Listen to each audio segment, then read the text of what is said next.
Кабинет министров принял постановление о создании республиканской призывной комиссии. Начальник генерального штаба Василий Лунев сообщил, что с 1 апреля началось комплектование вооруженных сил республики в соответствии с указом президента. В соответствии с законом о воинской обязанности и службе должна быть создана республиканская призывная комиссия во главе с военным комиссаром. В состав комиссии входят представители Минобороны, МВД, Министерства просвещения, а также Минздрава. Первое заседание состоится 3 мая. Премьер-министр Александр Анкваб отметил важность призывной кампании и что все члены правительства должны оказать помощь в ее проведении. Кабинет министров внес изменения в постановление от 16 декабря 2021 года об установлении предельной численности работников Министерства иностранных дел и размера ассигнований на его содержание на 2022 год. В связи с необходимостью увеличения объема финансово-материального обеспечения деятельности министерства, направленной на реализацию внешнеполитических задач по представлению интересов Республики Абхазия на международных женевских дискуссиях по безопасности и стабильности на Южном Кавказе, Народное собрание, парламент Республики Абхазия выделил Министерству иностранных дел финансовые средства в размере 5 миллионов рублей. На данном этапе в результате происходящих глобальных изменений в международной политике, международные женевские дискуссии временно приостановили свою деятельность на неопределенный срок. В связи с этим просим вас зарезервировать указанные средства за Министерством иностранных дел для решения других актуальных задач. Эти деньги, в данном случае 5 миллионов или 7 миллионов, они не только на обеспечение нашего участия в женевских поездках. Владимир Владимирович, окажите содействие МИДу в решении подобного рода вопросов. Можно консультации провести, подсказать службам соответствующим в МИДе, что и как. Затем Кабинет министров принял итоговый отчет о реализации межведомственной целевой программы на 2021 год развития демографии. Министр демографической политики и социального обеспечения Руслан Аджба сообщил, что бюджет программы составил 50 миллионов рублей. В 2021 году было выделено 42 миллиона. Демография шартатыр аукшинцара, хавкус ямупшкышкныз кмат рытара, Апсуа таачара, ах патвима неустви ахчы ирызы ацхарара.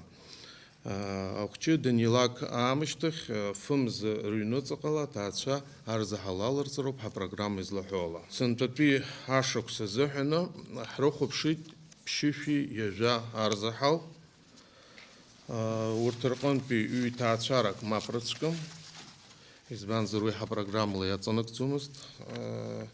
Дальше пшифи жа таачара и рахти тацхарара.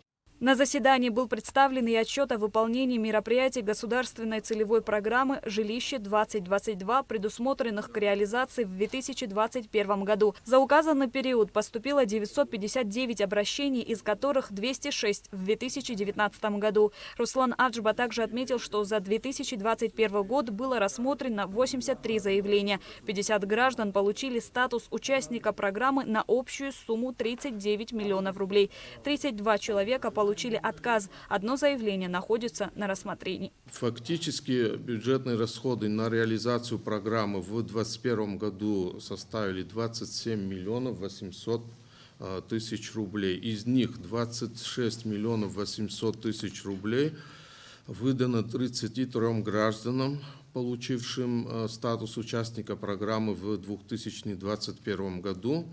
1 миллион рублей выделен одному гражданину, получившему статус участника программы еще в 2019 году, так как он до 2021 года не смог найти подходящее жилье.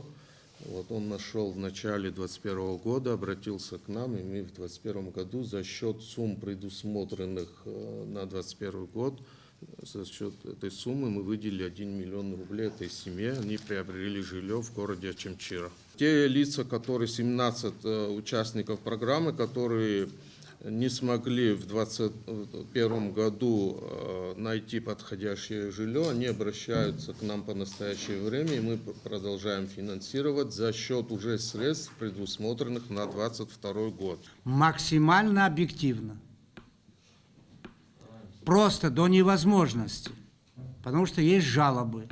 Поэтому не ленитесь сесть на служебную машину, поехать по адресу, посмотреть. Там есть отказы, что у того-то есть жилье. Оно может числиться юридически за кем-то, но это не жилье.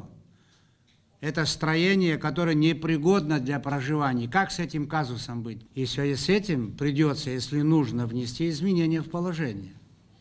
Далее Кабмином был принят проект программы мероприятий на 2022-2024 годы по реализации соглашения между правительством Абхазии и администрацией Краснодарского края о торгово-экономическом, научно-техническом, гуманитарном и культурном сотрудничестве. Программа предусматривает открытие культурно-делового центра Краснодарского края в Сухуме. Предложение об открытии центра внесено в МИД республики. Также на заседании приняли ряд решений, касающихся развития отношений между Абхазией и Сирией. Проведение переговоров о подписании соглашения о сотрудничестве между Министерством культуры Республики Абхазия и Министерством культуры Сирийской Арабской Республики.